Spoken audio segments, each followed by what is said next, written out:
जंतर मंतर पर कॉकरोचों के समर्थन में दिल्ली पहुंचेंगी ममता बनर्जी। वहीं दूसरी तरफ ममता बनर्जी के राज में हुए शिक्षा घोटाले पर खुली पोल। ममता बनर्जी जा सकती हैं जेल, हुआ बड़ा खुलासा। पश्चिम बंगाल की पूर्व मुख्यमंत्री ममता बनर्जी फिर एक बार सुर्खियों में हैं। जंतर मंतर पर कॉकरोचों का प्रोटेस्ट चल रहा है और इसी प्रोटेस्ट में अब सोमवार को ममता बनर्जी इस प्रोटेस्ट में हिस्सा लेने के लिए देश की राजधानी दिल्ली आने वाली है, आने वाले सोमवार को। जहां एक तरफ ममता बनर्जी ने सीजेपी के इस प्रोटेस्ट को समर्थन देने की बात कही है, तो वहीं दूसरी तरफ ममता बनर्जी के राज में हुए बड़े एसएससी घोटाले को लेकर भी अब तमाम चीजें सामने आ रही हैं कि जिन ममता बनर्जी के राज में हुए शिक्षा से जुड़े इतने बड़े घोटाले, आज वो किस तरीके से शिक्षा व्यवस्था और स्टूडेंट्स की कर रही हैं बात। वहीं दूसरी तरफ आपके लिए बता दें कि ममता बनर्जी की मुश्किलें भी बढ़ रही हैं, क्योंकि ममता बनर्जी जेल भी जा सकती हैं। दरअसल राज्य के मुख्यमंत्री शुभेंदु अधिकारी ने एक बड़ा ऐलान किया है और कहा है कि 2020 के अम्फन चक्रवात राहत घोटाले में सीएजी की रिपोर्ट आज विधानसभा में पेश की जाएगी और अगर रिपोर्ट में भ्रष्टाचार के सबूत मिलते हैं तो राज्य की पूर्व मुख्यमंत्री ममता बनर्जी समेत ममता बनर्जी के किसी भी नेता को बख्शा नहीं जाएगा, जिन्होंने उस समय पर यह बड़ा घोटाला किया था। और राज्य के मुख्यमंत्री शुभेंदु अधिकारी ने यह भी कहा है कि कानून सबके लिए बराबर है, चाहे आरोपी पूर्व मुख्यमंत्री हो, मंत्री हो या कोई बड़ा नेता। भ्रष्टाचार साबित होने पर एफआईआर दर्ज कराई जाएगी और राज्यपाल की अनुमति से कार्रवाई होगी। जहां एक तरफ ममता बनर्जी सीजेपी के प्रोटेस्ट पर दिल्ली आने की बात कह चुकी हैं, तो वहीं दूसरी तरफ अब अपने ही भ्रष्टाचारों में ममता बनर्जी घिरती नजर आ रही हैं, क्योंकि बंगाल में बीजेपी की सरकार है और मुख्यमंत्री ने सीधे तौर पर कहा है कि किसी भी भ्रष्टाचारी को बख्शा नहीं जाएगा। बात यहां पर अगर ममता बनर्जी की सीजेपी के प्रोटेस्ट को समर्थन करने की करें, तो आज बेशक ममता बनर्जी आने वाले सोमवार को इस प्रदर्शन को समर्थन करने के लिए देश की राजधानी दिल्ली आ रही हो। इससे पहले भी उन्होंने खुले मंच से कई बार कहा है कि हम इस प्रोटेस्ट को समर्थन करते आए हैं, जरूरत पड़ी तो हम दिल्ली भी जाएंगे समर्थन करने के लिए। पर यहाँ पर सवाल ये भी है कि ममता बनर्जी जैसे लोग जो आज आम आदमी पार्टी के साथ मिलकर काफी ज्यादा राजनीति करते हैं और आम आदमी पार्टी के ही कई जो समर्थक हैं, जो कोर समर्थक हैं, वो इस प्रोटेस्ट को ही चला रहे हैं। ये बात जनता भी भली भांति जानती है। पर यहाँ पर ममता बनर्जी को लेकर चीजें ये सामने आती हैं कि सिर्फ एक साल पहले ही सुप्रीम कोर्ट ने ममता बनर्जी के अधीन एसएससी यानी कि स्कूल सर्विस कमीशन भर्ती प्रक्रिया में गंभीर अनियमितताएं पाए जाने के बाद 26,000 शिक्षकों की नियुक्तियां रद्द कर दी थी।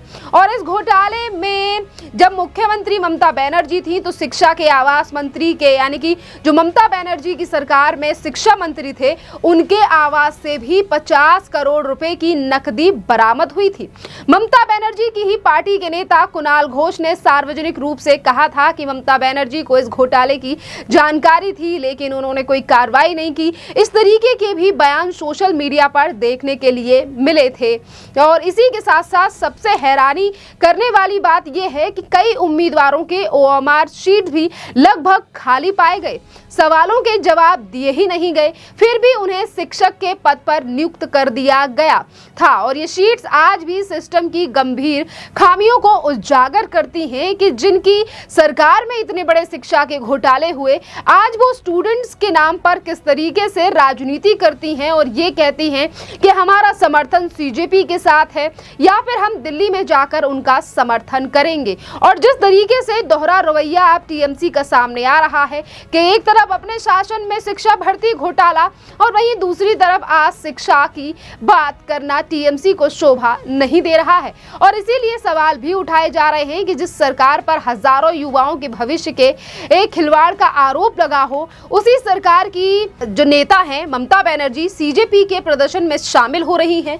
वहीं दूसरी तरफ इस बीजेपी के जो तमाम नेता हैं और जो स्टूडेंट्स हैं वो इसे राजनीतिक स्टंट बता रहे हैं, जबकि ममता बनर्जी से लेकर तमाम जो उनकी पार्टी के नेता हैं या फिर उनकी जो समर्थक हैं वो सोशल मीडिया पर ये जरूर कहते दिखाई दे रहे हैं कि ये तो लोकतंत्र की रक्षा के लिए बड़ा प्रदर्शन है। पर इस पूरे प्रदर्शन में शामिल होने वाली पार्टियों पर इसी तरीके के सवाल उठ रहे हैं।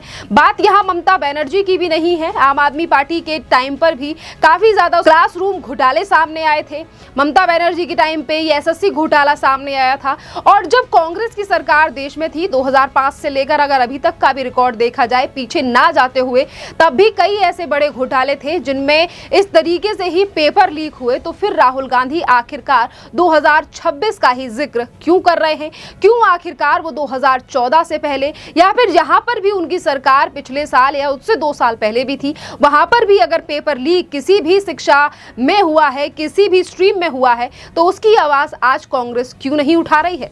और इसी के साथ साथ आज जिस तरीके से ममता बनर्जी ने ऐलान कर दिया है कि आने वाले सोमवार को वो सीजेपी के प्रदर्शन में शामिल होंगी, जिस पर अब भारतीय जनता पार्टी के नेता देवजीत सरकार ने भी सवाल उठाए हैं और उन्होंने ये भी कहा है कि आज विपक्ष इस पूरे मामले पर राजनीति कर रहा है और प्रोटेस्ट पे भी सवाल उठ रहे हैं। जिस तरीके से पत्रकारों के साथ बदतमीजी या फिर पुलिस के ऊपर पत्थरबाजी की गई है, जरा सुनिए क्या कुछ और कहा है बीजेपी के नेता देवजीत सरकार ने। पश्चिम बंगाल के स्थिति में तृणमूल, सीपीएम सब एक साथ इसको समर्थन करने के लिए पहुंच गया दिल्ली में।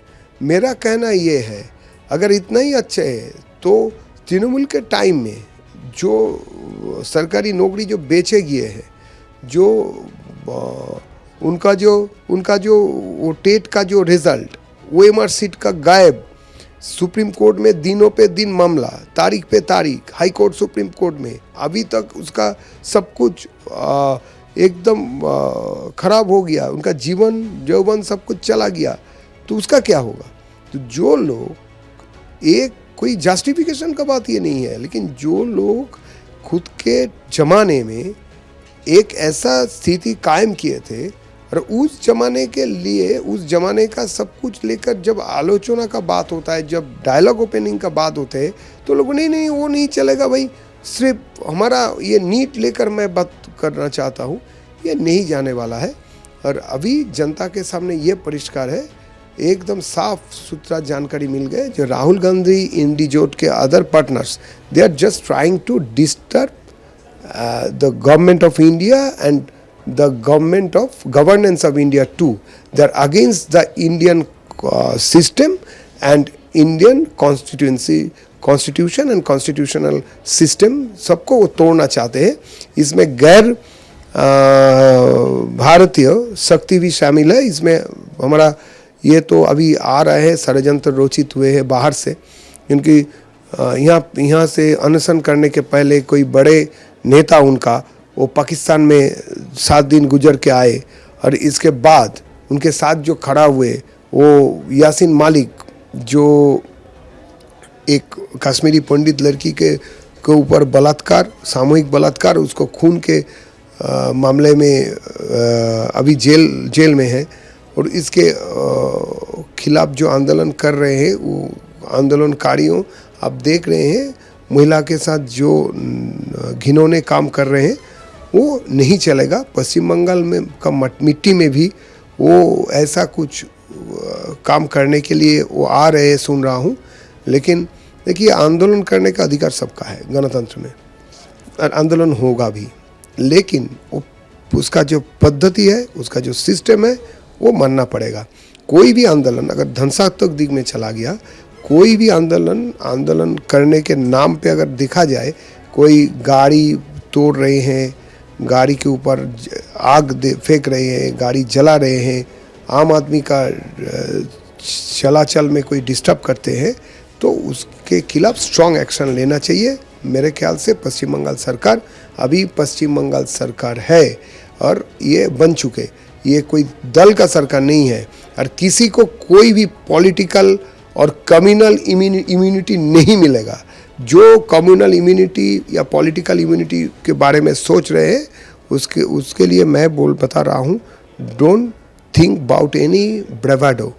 ये आंदोलन के नारे लगाकर अगर आप सोचे ये तोड़फोड़ का काम ज़्यादा से ज़्यादा चलाएंगे, वो पश्चिम बंगाल के जागृत जनता नहीं सहेंगे। लॉ एंड ऑर्डर बंगाल की अगर जिस तरह से अभी है देखा जा रहा है, क्या लग रहा है कि एक बड़ा प्लानिंग किया जा रहा है लॉ एंड ऑर्डर को डिस्टर्ब करने का? हाँ, ये तो प्लानिंग। जो आगे जनता पार्टी की बात कर रहे हैं, कांग्रेस जनता पार्टी और भी कुछ छात्र दल है जो अब प्रोटेस्ट की भी मांग कर रहे हैं, प्रोटेस्ट करने भी जा रहे हैं बंगाल में। देखिए, जो कॉकरोच के साथ चलना चाहते हैं, let them work with them, but एक बात ये होना चाहिए, कोई भी कॉकरोच अगर ये ऐसा या कॉकरोच का मुखौटा लेकर कोई भी ऐसा प्रचेष्टा जारी किए जो तोड़फोड़ वाला काम में वो सफल रहेंगे, वो सपने भी सोच नहीं पाएंगे क्या हो सकता है। कोई भी लायक नहीं रहेगा। राज्य सरकार हिट देने के लिए रेडी है? मेरा तो वो तो सरकार का जानकारी है, मैं तो सरकार नहीं है।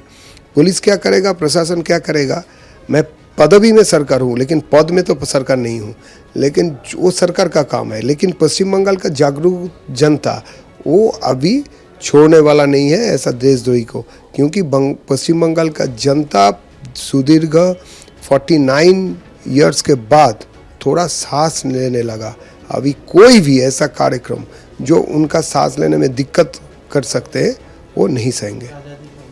वो आज़ादी का नारा और जो कुछ है, आज़ादी सिर्फ मिले हैं अभी, फिर आज़ादी के नारा लगाकर कोई भी उसको दूसरे पथ में दूसरे स्टाइल पे ले जाए, ये नहीं चलेगा। तो बीजेपी लगातार हमलावर है और ये कह रही है कि जनता आज इस प्रोटेस्ट को लेकर और जो विपक्ष की मंशा है उसे समझ रही है। वहीं दूसरी तरफ विपक्ष लगातार इस प्रोटेस्ट का सहारा लेकर केंद्र सरकार पर दबाव बनाने का प्रयास कर रहा है। खैर, इस पूरे मामले पर अब आपकी भी जो राय हो आप हमें कॉमेंट कर जरूर बताइए। धन्यवाद।